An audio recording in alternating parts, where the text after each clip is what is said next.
Jai Gurudev, Jai Masters.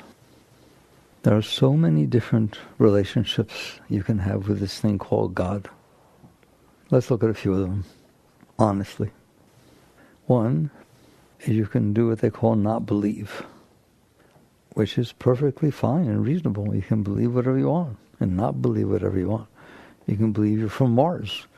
You can believe Napoleon's after you. You can not believe in evolution. You can do anything you want. You can do anything your mind wants. You understand that? Your mind is capable of doing anything. It can think any thought. It can believe in anything. A belief is a thought. So it's neither impressive nor not impressive that you don't believe in God or that you do believe in God. It's just a way of thinking. So that's one relationship you can have. I don't believe in it. What does that mean? I don't believe in God. Well, there's a couple of levels of that also. You can mean, I don't even think about it. I only pay attention to myself and what I want and what I get, and it's all up to me.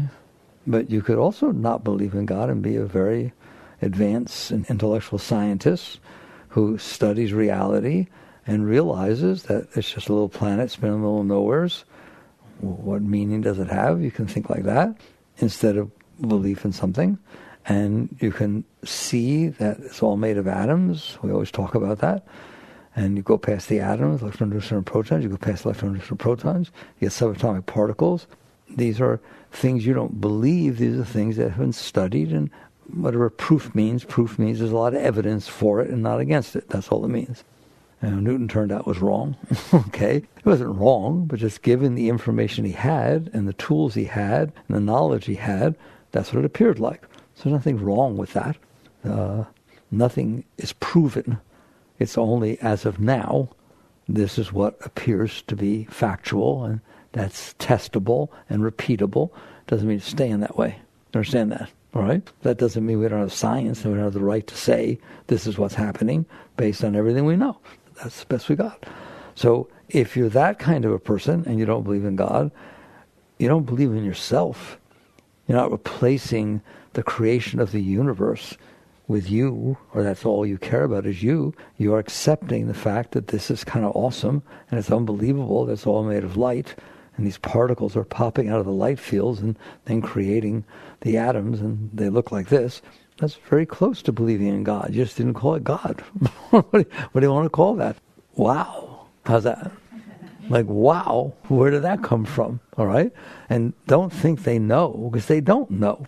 Even if you accept what appears to be proof of the Big Bang, they have a lot of proof, and nothing has disproven any of the proof they have. And they start all that with, if they use computer models and everything they've seen when they look back at the beginning of time with their telescopes and all that, the Hubble and the James Webb, it appears that the universe is expanding, and if we move it backwards and look at everything, they have a lot of evidence. There's a thing called the CMB, the Cosmic Microwave Background.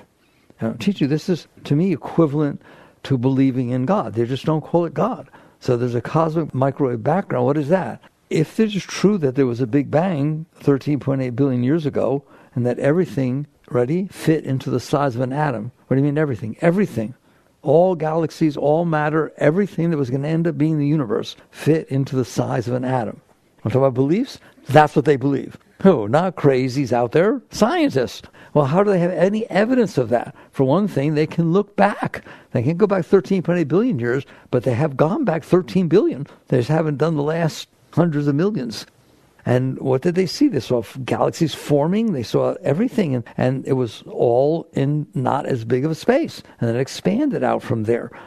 And how do they know that? Let's just spend a second, because you should know this. It's part of being a human and the intelligence that you have and believing or understanding God. So what is the cosmic microwave background? If there's an explosion, there's radiation that radiates out from the explosion. Every explosion does that. You can feel the sound waves. You can see the light. It radiates out, okay? So if there was a Big Bang, there had to be radiation that came out from that. They built models, and this was, I think the first CMB model was built in the 50s or 60s, not like now. And they built models that if it was true that all was this tiny little thing and then it expanded out, there should be an echo, if you will, or a fingerprint of this radiation that radiated out. And as it radiated out further and further, the waves of it got further and further apart. Like sound would get quieter and quieter, right? Light would get darker and darker because the waves are expanding out and the energy gets used up, throwing that out. And so that there'd be longer and longer light waves or radiation waves. And they built a map, a model, that if that happened, and we go out there and measure these leftover vibrations, long, short, whatever, this is what it would look like. And they sent up a satellite. And what I read was, of all the scientific experiments, probably not true of all of them now, but of all the scientific experiments, it matched the prediction more than any ever did before. Mathematically, it came within fractions of a match that it ended up, that CMB was found in different places spread out across the universe, depending on how far out it was.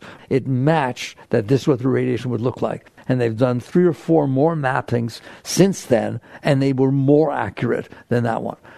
That's called proof. Doesn't mean it's true. There can be things against it. They have not found any.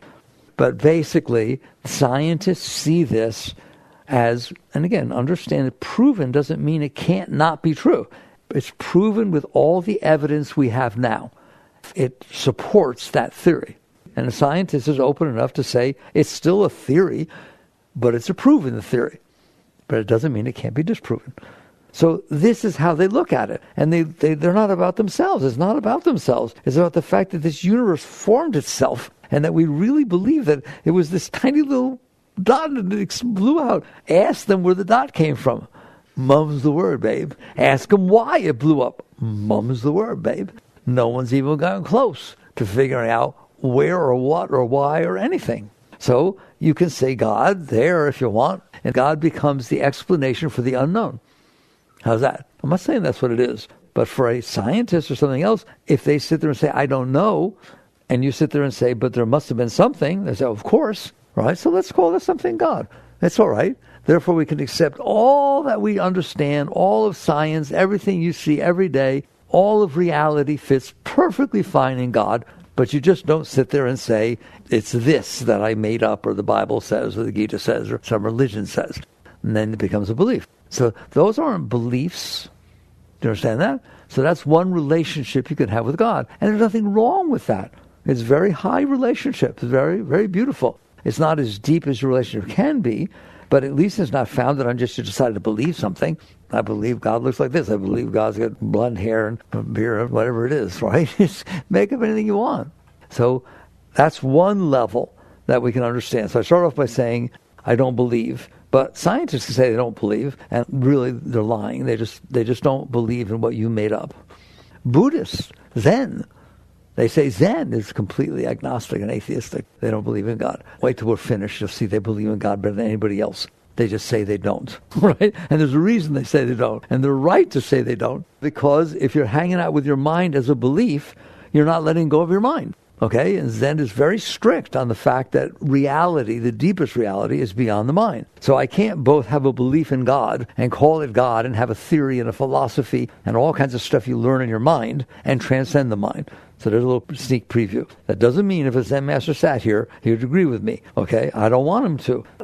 Okay, but the truth of the matter is that's all that's going on once we are finished discussing this God thing. So there's one thing, is I don't believe in God, but there's levels of that. One is I don't even think about it. I have no understanding, nothing. I don't want to think about it. I only think about myself. I'm number one. I did it my way.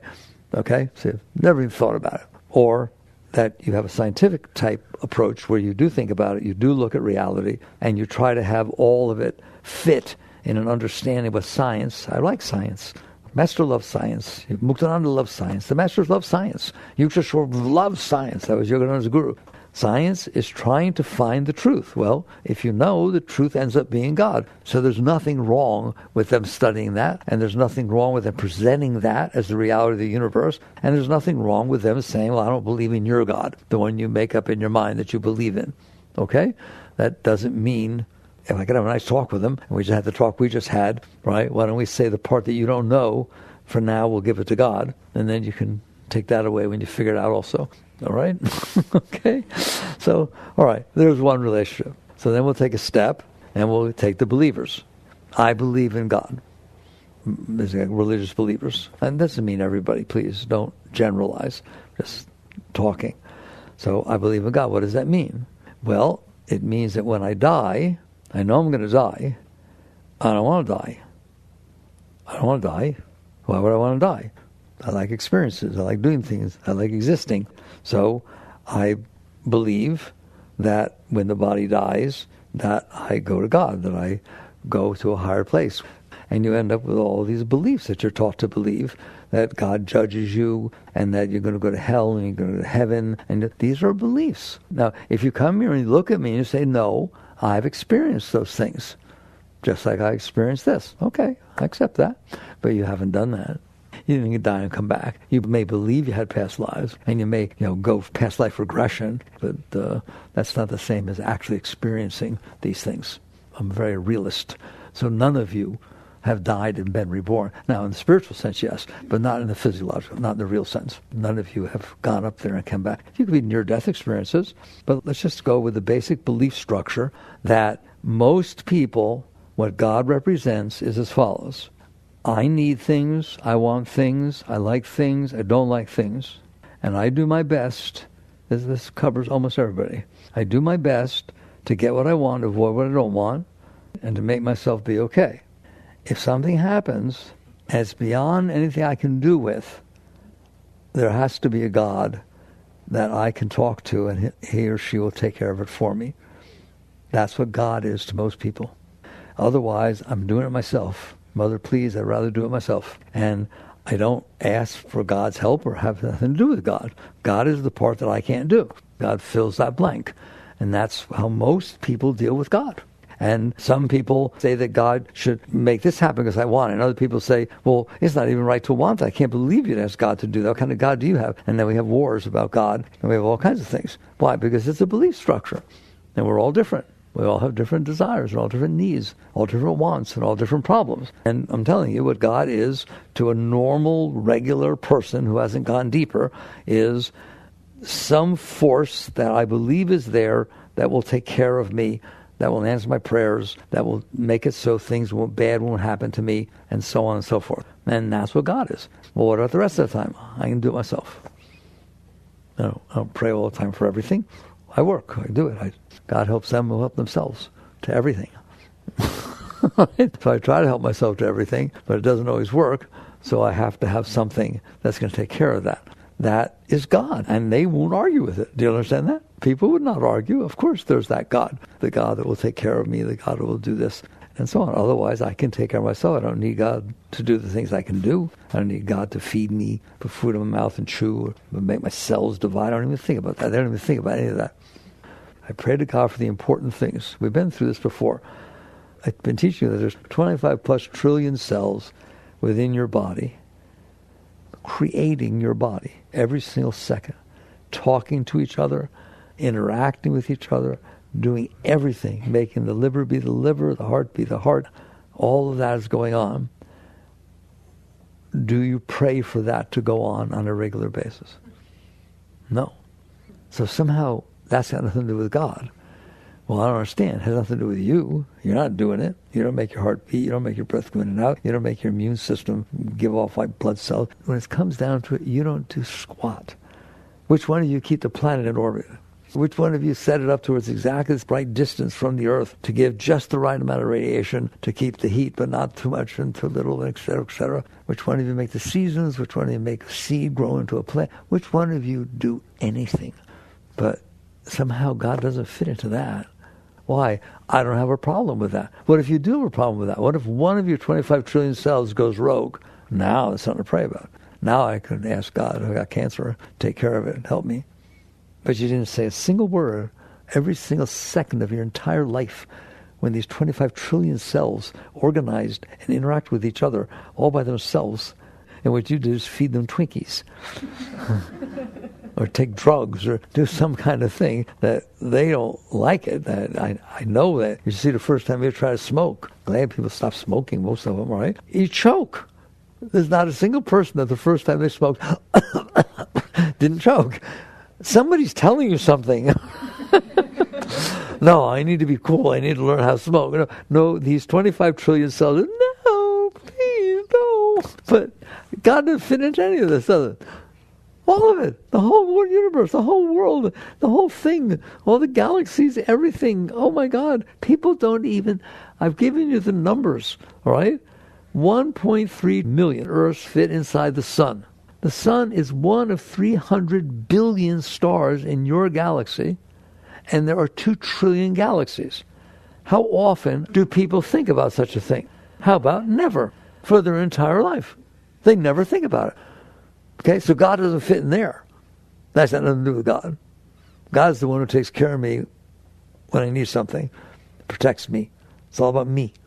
So that's a God. And that's fine. That's fine. There's nothing wrong with that. Okay? God can be anything. But do you understand what I just said? That is most people's God. And it doesn't matter what religion you are. There aren't too many religions that talk the way we do and tell you that every single minute, remember, there's this tiny piece of dirt spinning around the middle of nowhere, that 1.3 million of them fit inside the sun, and it's just there in darkness. Where's the nearest star? Your sun is, 93 million miles away. Where's the next star? 4.5 light years away. Now, that's just a number. Let's get the number right. If I held a light beam above the Earth, I can do that, Just catch one. Photon. I hold it here above the Earth. When you tell me to, I'm going to open my fingers for 1 second. Ready? It just circumnavigated the globe 7.5 times. That's the speed of light.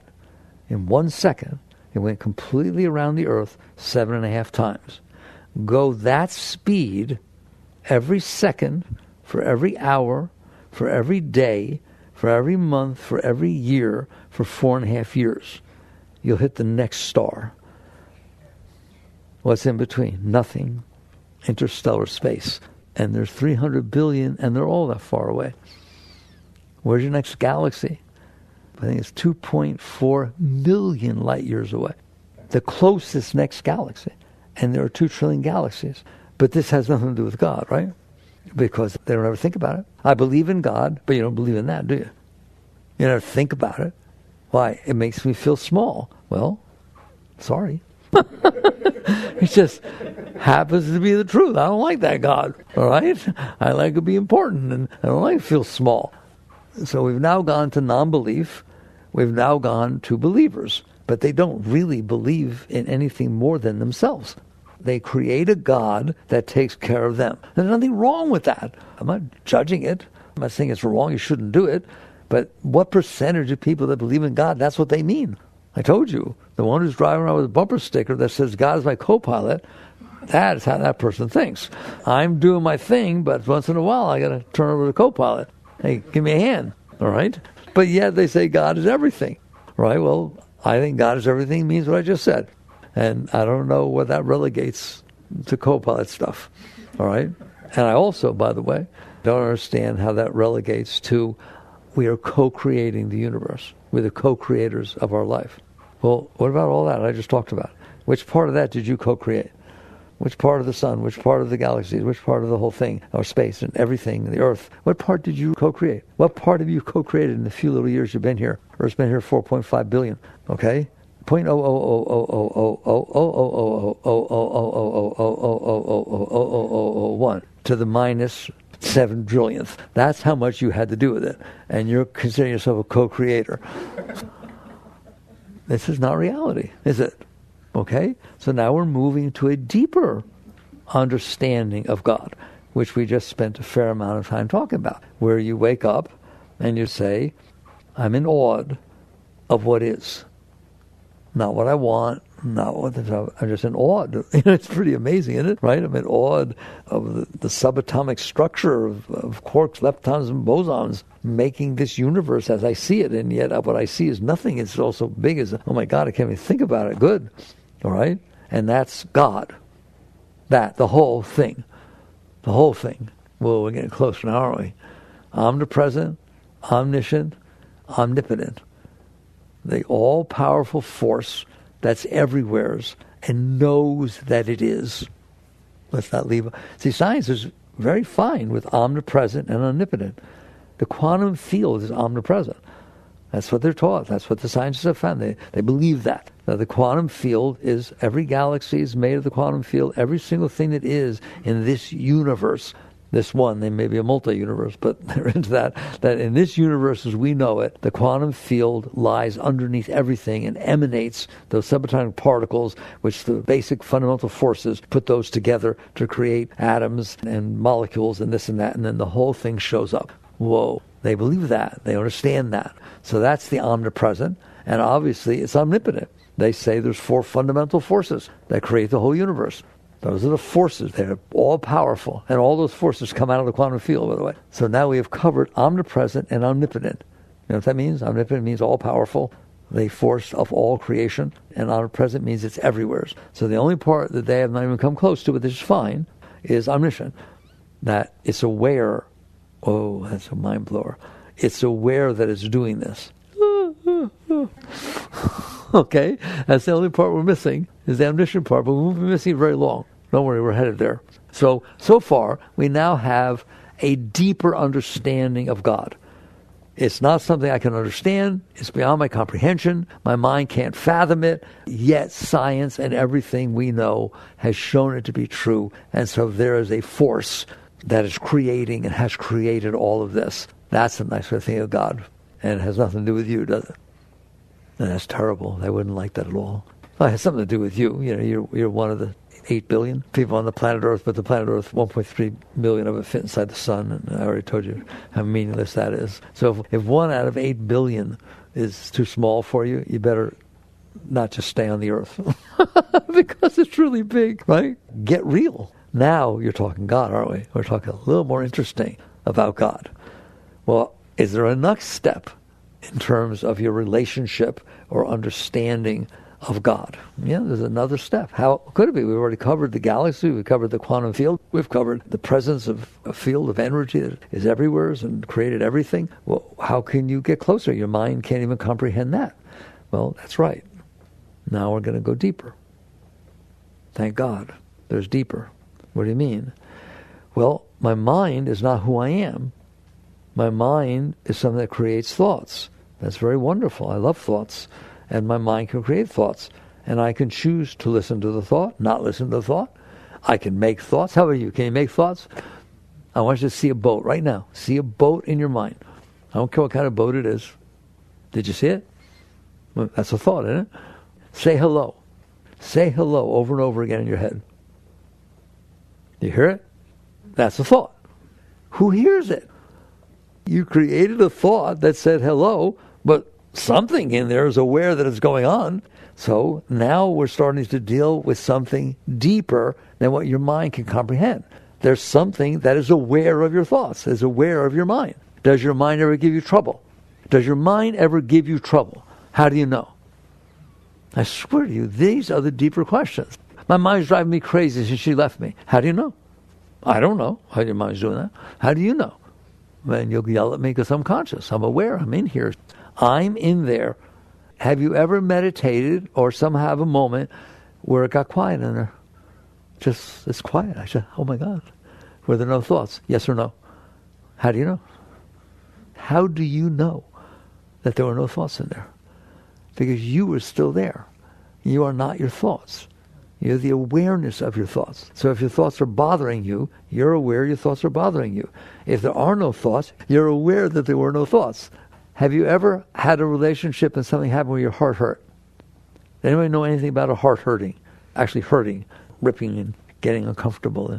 Yes or no? How do you know? How do you know your heart hurt? Have you ever had your heart burst open and just feel just great love, beauty? How do you know? Is it the same you who knew the heart when it hurt and knew the heart when it felt wonderful? The same you that was there when there was no thoughts and when there were tons of thoughts?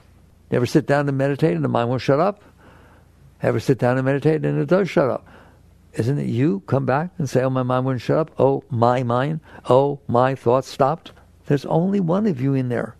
It's been in there the whole time. When you were little, did you have thoughts? How do you know? I understand. Don't mix it up with memory. I don't want you mixing up consciousness with memory. Your mind has the ability to store things like a computer does. Okay? So you can remember thoughts you had when you were 10 years old. That means bring them back from memory. But you were in there when you were 10 years old. When you looked at a mirror, you were in there looking at the reflection of your 10-year-old body. Were you not? There was consciousness in there, aware. It's the same consciousness. It doesn't have an age, doesn't have a gender, it doesn't have anything. It's just there, and it's been there the whole time. The problem is, your mind is so powerful, and your heart is so powerful, that they pull your consciousness into them to where you can't see the forest from the trees. You have to step back. Well, you're not doing that. You're in the thoughts so far that there's no awareness that consciousness is aware of the thoughts because you're concentrating so much on the thoughts, that's all you see. All you see is your thoughts. All you see is your emotions. And they're very powerful, aren't they? They pull you into them. And you can try to get out, but you won't. All right? You can try for a moment, then something will happen. I've told you once before, and it's true, none of you care about the outside world. None of you care about what's happening in the outside world. Right now, none of you do. What happens is the outside world happens, it comes into your senses, and it causes your thoughts and your heart to do different things. So your thoughts and emotions get either interested or unweird. They just get weird because of the outside world. That's the only reason you care about the outside world. Because you care about the inside world. If the outside world happened in a way that made you feel good, you like it. If the outside world happened in a way that made you feel weird and screwed up, you don't like it. So it's not true that you like or don't like the outside world. What you like and don't like is your inner state, and the outside world affects your inner state. Well, that's what it means to let go and to grow and surrender stuff. If you're more and more able to handle the outside world, yeah, the Buddhists say it's temporal. It keeps changing, yin, yang, it's all going on. If you're able to look at it that way and say, yeah, that's okay. And sometimes it hits my emotions, it hits my thoughts, but that's okay too. They come and go. Now you're okay. Now you can be in the world but not of it, which is exactly what that means, by the way. That you're able to let the world come in through your senses and it leaves you where it found you. At peace, serene, content. That's what these deeper states are. So basically, you do care about the outside world, believe me, because it affects your inside world. And it does. It affects it. Doesn't have to, but it does. And it does really strong. You know, if you're in a relationship and all of a sudden they break up with you, you see them run around with somebody else or something's not the way you thought it was supposed to be, it affects you in there, doesn't it? Okay?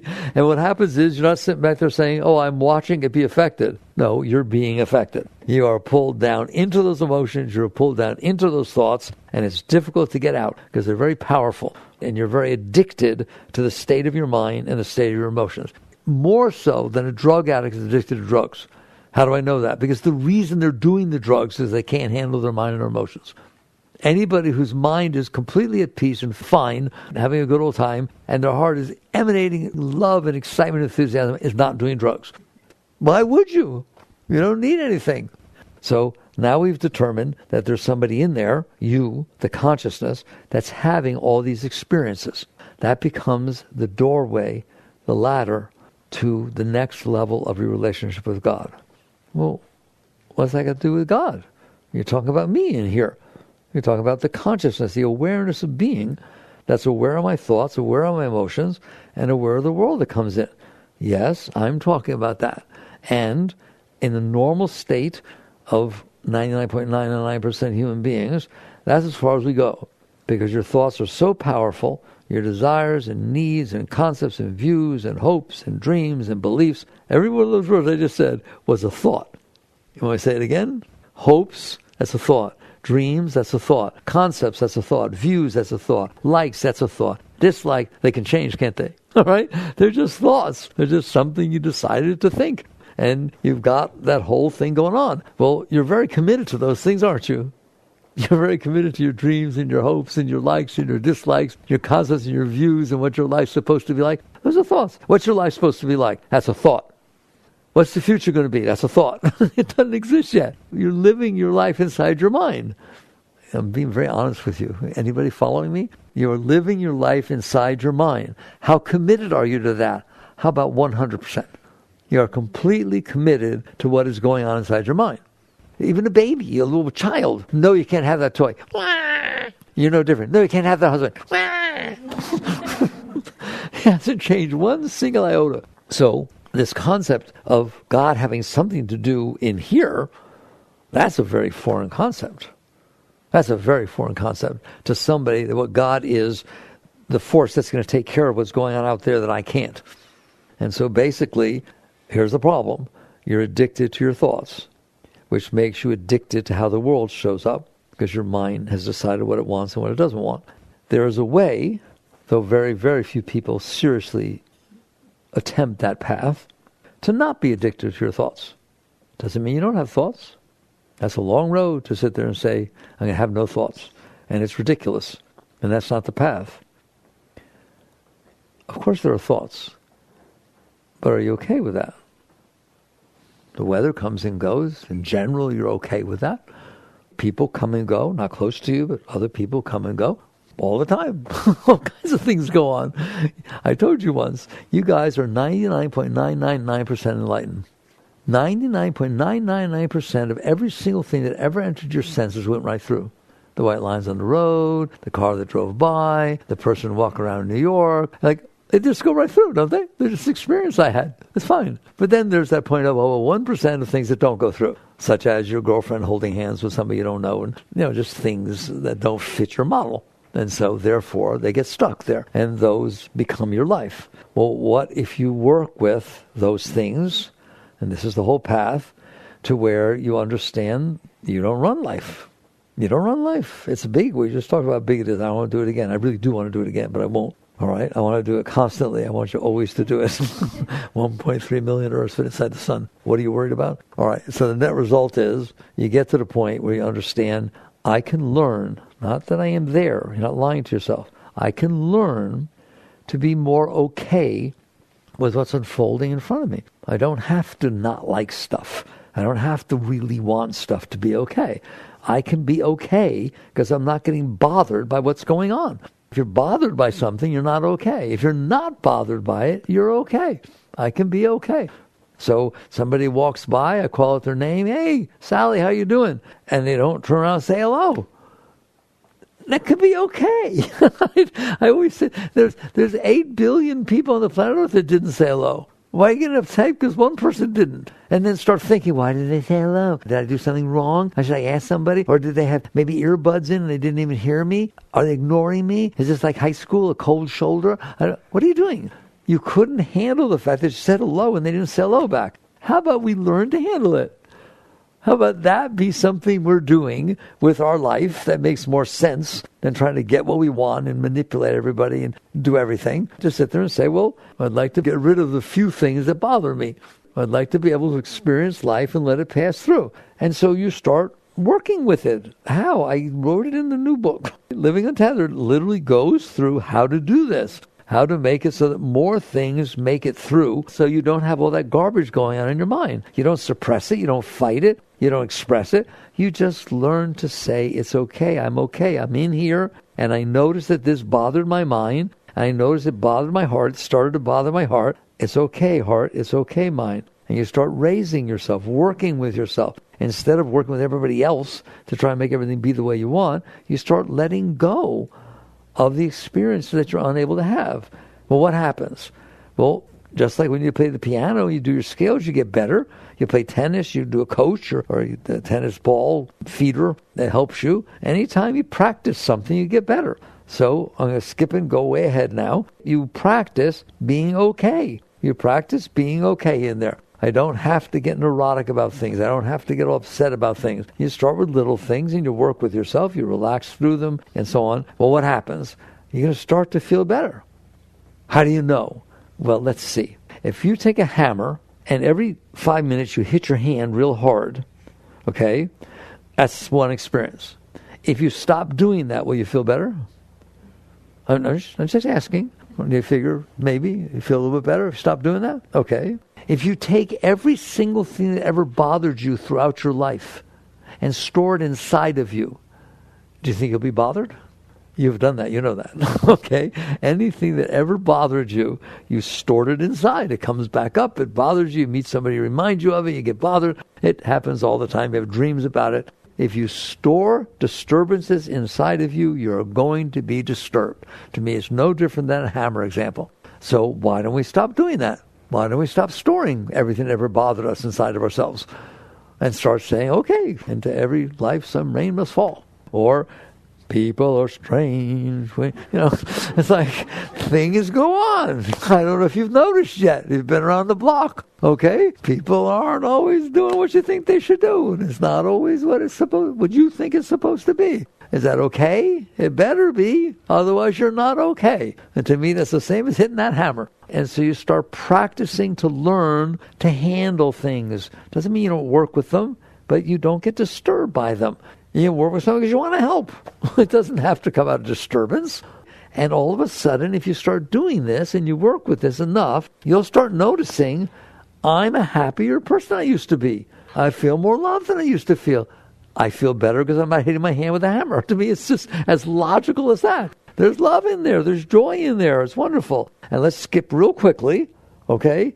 Eventually, if you do this, not only will you feel higher and more open and more love and more joy and enthusiasm, but at some point, you're going to notice where that's coming from. Everything comes from somewhere, all right? Now you think he gave it to me because he said he loved me, or I got a raise, and that did it. It's only because you open when those things happen. But now you're going to start to feel this energy that's nothing's happening. It's just spontaneous. You're just feeling joy. You're feeling love more and more. It's just there. And eventually, like I said, I'm going to go very quickly. Not only will you experience that and then commit yourself more and more to acceptance so you don't get drawn down, and you start to realize you're being pulled up. And you'll realize that all that joy and all that love is coming from you. Literally. Someday you will get to that point, and come see me when you do, where you realize, yes, love flowed out of my heart. Where did it come from? Yes, I opened my heart. Yes, where did it come from? Ever feel the connection come out of your heart with somebody else? It's really beautiful, isn't it? Where's it coming from? It's not coming from them. You can feel it when you see a sunset. You can feel it driving down the road. When you get more and more open because you let go of your stuff and stop storing stuff in there, it'll just be spontaneous. That's what the Bible means when it says, man does not live by bread alone, but by every word that leaveth the mouth of God. Oh my God, I said God again. And what does that mean? It means right now you're living off the bread. You're living off she liked you. You're living off you won. You're living off you got this money. You're living off you liked your vacation. You're living off the outside world. That's the bread. Man does not live by bread alone, okay, meaning you don't get your joy, your love, your excitement, your meaning of life strictly from this outside stuff that comes in, but from every word that leaves the mouth of God. And you're going to realize that your consciousness is the source, your consciousness, not your mind. That which we talked about a moment ago, that which sees your mind, that which feels your heart. You're going to more and more, because you're letting go of stuff, going to find yourself seated in that seat. It's called established in the seat of self. Established in witness consciousness, objective observation. You're just there. You're not thinking about being there. You're just there. If you're thinking about being there, you're watching your thoughts. No, you're just there. You don't have to be meditating either. You're just there.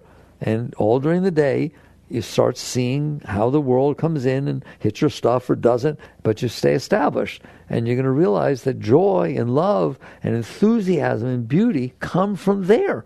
They come down and then pour down into you if you're open. Whoa, that's what it means, every word that leaves the mouth of God. And then the great other way to discuss God comes up. So far it's all outside, galaxies and this and that and beliefs in the mind, you understand that? And all of a sudden the question becomes, what is back there? What is consciousness? Where did it come from? Why? Who am I? Who am I that's watching all this? And you will get to the point, at some point, where the pull is so powerful that the question of your life becomes, what is the source of consciousness? Where did I come from? It's not a thought. It's just you're there, and it's an intuitive knowing. It came from somewheres. Where did consciousness come from? The great scientists in the West discovered all this amazing stuff I told you.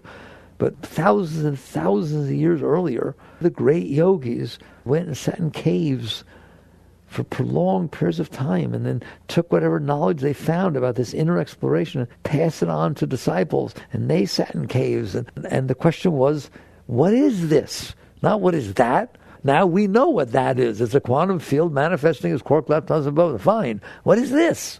What is the consciousness that is aware of this? And basically, the great yogis explored, and then all of a sudden, someone at some point found the answer to where did this come from. They just kept going back into the consciousness and then discovered the source of consciousness. And that's where the word God came from in that vernacular, instead of the one in this outside vernacular. That all of a sudden there was the realization, well, let Meher Baba do it. His very great master. He said, when I first merged, well, that's a yogic word, union, merge, what does that mean? My consciousness, it'll help you get there if you understand this. My consciousness is looking down at my thoughts, is looking down at the emotions, is looking down out my senses, and looking down at the world. Where is it looking from? What is it? And then all of a sudden, he said, when my drop of consciousness that used to look down at me started looking up. Whoa, you understand that? If you can look down, you can look up. It's not a mental thing, though. And the mind's really powerful. It won't let you do it. It keeps pulling you down into it. All right? But you understand, if you look down, you can look up. If there's an in front of you, there's a behind you. And that's the great mystical thing. Your consciousness is in there looking at you. It turns around and looks up into where it's coming from. And Meher Baba said, when that happened, the drop of my consciousness fell into an ocean of consciousness. And Yogananda says in autobiography, there's a chapter called My Experience in Cosmic Consciousness, that he merged with the entire universe, that his body was all the galaxies spreading out at the speed of light in every single direction. Everything we just talked about, that scientists are looking from outside, he experienced inside, but not as a thought, as an experience of his own being, that's who I am. They asked Meher Baba once, who are you? Meher Baba was very, very high, very high. And they asked him, who are you? Who are you? My God, who are you? You know what he said? I was in the beginning, before all else was created. I will be in the end after all else falls away. There was never a time I was not. There will never be a time I will not be. There, that's what would happen before the Big Bang. That was just there. Aware that it was there, conscious, and whatever happened out of it sprung from it. And so that's another way we can look at God, isn't it? The consciousness. Now we're omnipresent, omnipotent, and omniscient. Christ said, not a hair in your head moves, not a sparrow falls from the tree that God does not know. What is that telling you? He is the hair, he is the tree. It is the consciousness from which everything came up. And now we get down to deep yoga. Yoga is a very deep science. There's a word in the ancient scriptures that was called Chit Shakti. Chit Shakti. Chit is Sanskrit for consciousness, awareness of being. Shakti is Sanskrit for energy. Energy, form, energy. Okay? But they don't say it, there's Chit and there's Shakti. It's called Chit Shakti. All one word. They're not separate. Consciousness and energy are the same thing. They emanate from the same force. And that is God. Now we're talking about God. Not your concept of God. Not your beliefs about God. Not something you don't believe in. It doesn't matter. It's what is. And the amazing part then is, if I am this field of universal consciousness of which everything springs, what's looking down through my eyes right now? And that's what just sends shivers up your spine. The whole universe looks down through all your eyes, through every gecko, through every flea. In other words, it created the universe. At this point, you don't have trouble understanding. It created the universe to experience itself. You have dreams. Where do they come from? You, your mind, your energy. And then you live in them, don't you? You experience them, to experience yourself. And so the divine force, the omnipotent, omniscient, omnipresent, always has been eternal, infinite force, created creation to experience itself. And then it's looking down into its creation. That's how it experiences itself. Some of you play video games. And some are intense, some are children's games, and all kinds of stuff, all right? Why? Why? It's not real. It's just something on a picture screen. Because it's fun. It challenges you. You get involved in a world. What difference does it make if you win? What difference does it make to level 6 or level 8? Because it's challenging. It's a game. It's a sport. Okay? That's creation. It's God's sport, God's lila. And every single bit of consciousness is the same consciousness. And so you start catching on to what's actually going on. What's going on is there is nothing but God. He's not your co-pilot. He's every cell. If it's living, it's got consciousness in it, awareness. That's what means living. If you take an amoeba, stick a pin at it, it moves back. It's alive. It's alive. It's real. It's there. It's conscious. It's awareness. Awareness is a holy thing. Awareness is God. That's what it is. I am that I am. Like if you go back and read the scriptures based on this stuff, what about Christ? God's outside. No, the kingdom is within you. Well, we just said that, didn't we? But way back within you. Way back where very few people are capable of going. But he said you could. As I sit by the throne of my Father. In other words, my depth of consciousness is with God. My Father and I are one. As I sit by the throne of my Father, that conscious state, you will sit by my throne. And these things that I do these even greater things. And so it's everything we just said. So there's another way of your relationship with God. That's what we're going to talk about tonight, isn't it? This one's a little bit different, isn't it? This one includes everything. This one includes your consciousness and all consciousness. All that which is aware of anything is awareness, and all of creation. Now, what does it mean? Chit-shakti are the same thing. If you go deep enough within you, these are not things you have to believe what I'm telling you, all right? That's crazy. It's you. You want to know God? Take Muktananda. Meditate on the self. That's what we're talking about, the consciousness. Meditate on the self. Honor and worship your own being, for God dwells within you as you. That's what the great yogis found. All the ancient mantras, Aham Brahmasmi, I am Brahma. Shiva Ham, I am Shiva. Soham, I am He. All of them are saying what we just talked about. Wake up. The consciousness that's in there is of God. Man was created in the image of God. Ever heard that one? God is consciousness, and you are consciousness, and everything is made of consciousness. And if you go deep enough within yourself, you're going to find out that when consciousness concentrates, have you ever concentrated on anything? Have you ever concentrated on a thought, concentrated on a math thing or anything? When you concentrate, there's a power. You create a power, there's a focus, a tremendous focus of power. That's when Chit emanates Shakti. The sun sits out there in the sky. It doesn't come down here, but it emanates light and it emanates heat, doesn't it? And the heat and the light are the same thing, aren't they? So your divine is always there, but it concentrates on your thoughts, you're this, you're that, and then you concentrate on something. The act of focusing consciousness creates what you call energy. It creates a force, a power. That's why it's Chit-shakti. This conscious energy. The sun stays in the sky, but it emanates light and heat. But it stays the sun. So God exists everywhere at all times, and all it has to do is concentrate and creation takes place. That's where the quantum field comes from. That's where someday they'll find out the quantum field is omnipresent, omnipotent. And Einstein once said, the more I look down there, the more it looks like somebody looking back at me. Oh, isn't that beautiful? He was spiritual at that level. At that level, a lot of stuff he said was very, very spiritual, very, very deep. So now you have a new way, a very amazing way of relating to the word God. And which is why, as I said, a Zen Buddhist will not use the word God. Because there's all these other ways that you mean by God. And they all have to do with me and my mind and my ego and what I want to believe and what it is or not. So, therefore, no, I don't believe in God. Very good. Do I believe in nirvana? Do I believe that there's a state that Buddha entered into where he merged with the universe and just went into complete ecstasy? Yes.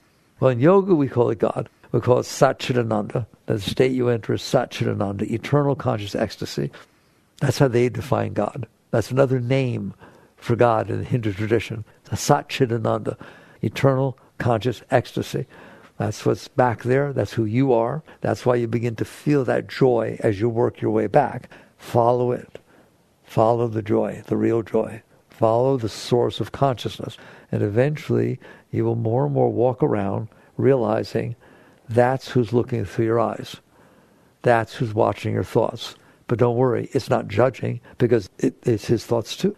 Just let it be that when you're washing the dishes, God is washing the dishes. That's literally what's happening. You were created so that God could experience that part of his creation.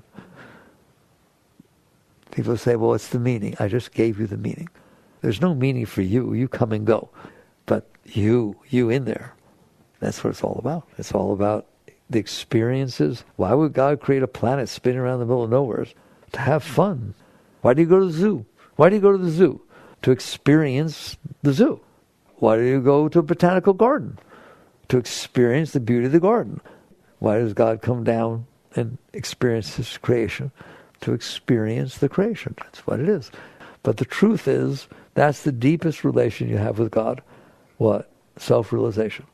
To realize that's who you are. You are God looking down into his creation, his or her. There's no gender, so don't do that to me. And out into the creation and experiencing the experience and digging it. That's why I'm here. That's what it is. Get out of the way. You're willing to let that experience take place. So that was just a long discussion about the different levels of what people mean by God. And then there's the yogi. At the end of the Gita, Krishna says to Arjuna, be thou a yogi. Now you understand why. What does the word yoga mean? In Sanskrit, it means union. That's what it means, union. Well, that's what we just talked about, isn't it? When that individual drop falls into the ocean, that's enlightenment. They're merged. They're in this amazing state. So you choose, at what level do you want to deal with God? A yogi, someone who's deep on the spiritual path, there's only one level. The Master used to say, God alone is real. Nothing else is real. Mayor Baba said the same thing. I hope that helps you. Jai Gurudev.